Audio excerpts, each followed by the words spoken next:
On va essayer de comprendre sur quoi repose l'efficacité d'une campagne vis-à-vis de Google. En fait, Google a créé un algorithme, AdWords, qui est un peu plus connu sous le nom de Quality Score, il y en a d'autres, mais celui-là est le plus connu. Et il nous explique différents critères de qualité de campagne. Ils sont très importants à prendre en compte et à comprendre. L'axe, le point de départ de Google, qui est très correct, est de dire, moi Google, mon objectif c'est de répondre aux besoins et aux demandes des internautes. Ça veut dire qu'un internaute fait une recherche, je lui fournis des résultats naturels et des publicités.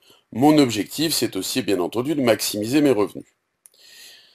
Pour les annonceurs, donc les entreprises, leur objectif est de maximiser le retour sur investissement. Pour les utilisateurs, les internautes, l'objectif en cliquant sur une bannière AdWords, c'est d'avoir une réponse de qualité. Ça veut dire, je vois une pub, je vois une annonce textuelle, je clique, il faut que j'arrive sur une page qui corresponde vraiment à ce que je cherchais.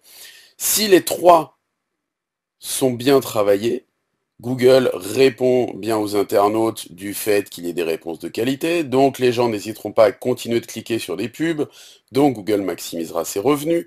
Si l'ensemble est de qualité, ça veut dire que moi, annonceur, obligatoirement, j'ai aussi fait un bon travail dans mes campagnes. Donc pour Google, je suis une campagne intéressante puisque les utilisateurs ont une réponse de qualité, donc il va me remonter ma campagne où je vais payer des coûts au clic moins chers.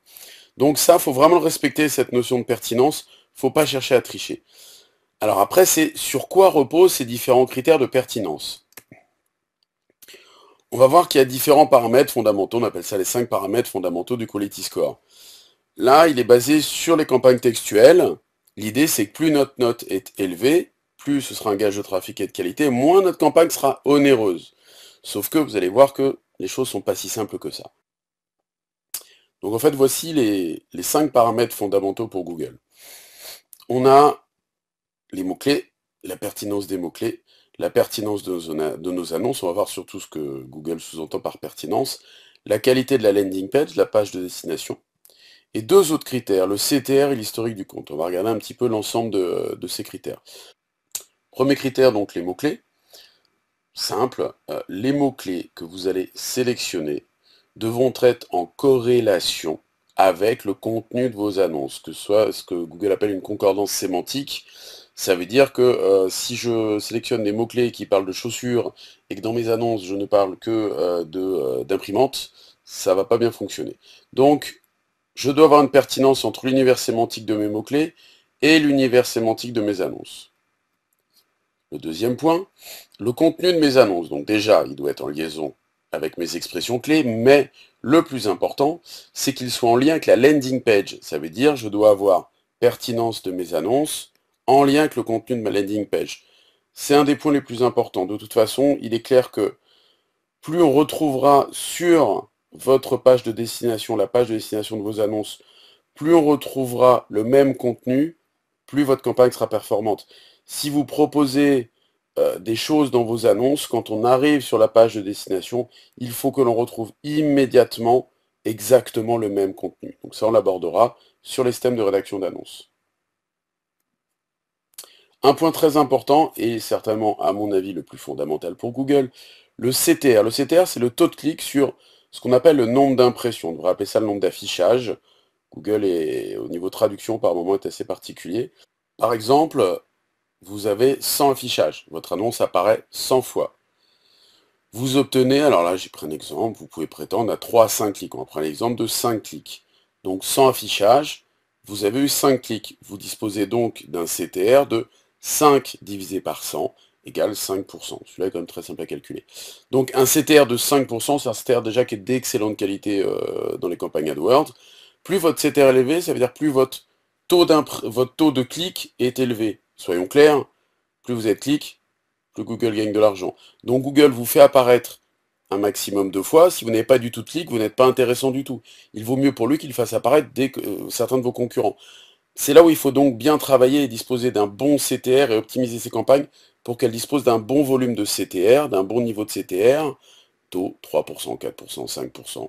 Voilà. Après, il ne faut pas tomber dans le racolage non plus parce que on peut aussi avoir très facilement un CTR de 100%, sauf que dans ce cas-là, on aura vraiment une rentabilité catastrophique. Autre point intéressant, l'historique des campagnes. Google en tient compte, résultats de campagne. On ne sait pas s'il tient compte vraiment des résultats de l'historique du compte. Mais en tout cas, des campagnes, oui. Ça signifie qu'une campagne que vous avez mis pour les soldes d'hiver l'année dernière, si elle a eu de très bons résultats, un très bon historique, quand vous la redémarrez, pour Google, vous ne repartez pas à zéro. Vous repartez avec une campagne qui avait un bon quality score global, donc vous allez disposer, récupérer déjà ce niveau de quality score. Donc dès le départ, la campagne marchera très très bien. Où trouver le quality score? C'est la grande question. Alors, le vrai quality score, on l'a pas, faut pas rêver. On a une info quand même, c'est au niveau du quality score par mots-clés. Google, quand vous êtes dans la plateforme AdWords, vous pouvez, ce que vous avez peut-être déjà découvert, ou vous verrez dans certains modules, ajouter des colonnes. Donc par exemple, ça, sur des colonnes qui ont été ajoutées sur cette campagne, estimation de l'enchère, voilà. Et ici, là, j'ai mis une dernière colonne qui est le niveau de qualité. Donc pour ces mots-clés sur cette campagne, Google me donne un niveau de mots-clés, un niveau de quality score de 10 sur 10. Ok, super. Par contre, le souci que l'on a souvent, c'est que, bah, logiquement, 1 sur 10, 2 sur 10, 3 sur 10, c'est un mauvais quality score. Pourtant, nous, on a souvent eu des campagnes où on a choisi des mots-clés qui, pour nous, nous le savons, sont extrêmement pertinents vis-à-vis de l'efficacité de notre campagne. On le sait. Par contre, le problème, bah, c'est qu'apparemment, Google ne le sait pas. Donc, il va nous attribuer un 3 ou 4 sur 10 ou 2 sur 10 à telle ou telle expression clé, alors qu'elles sont hyper performantes, nous, en termes de résultats. C'est pour ça que je recommande de ne pas se focaliser toujours et en permanence sur le quality score.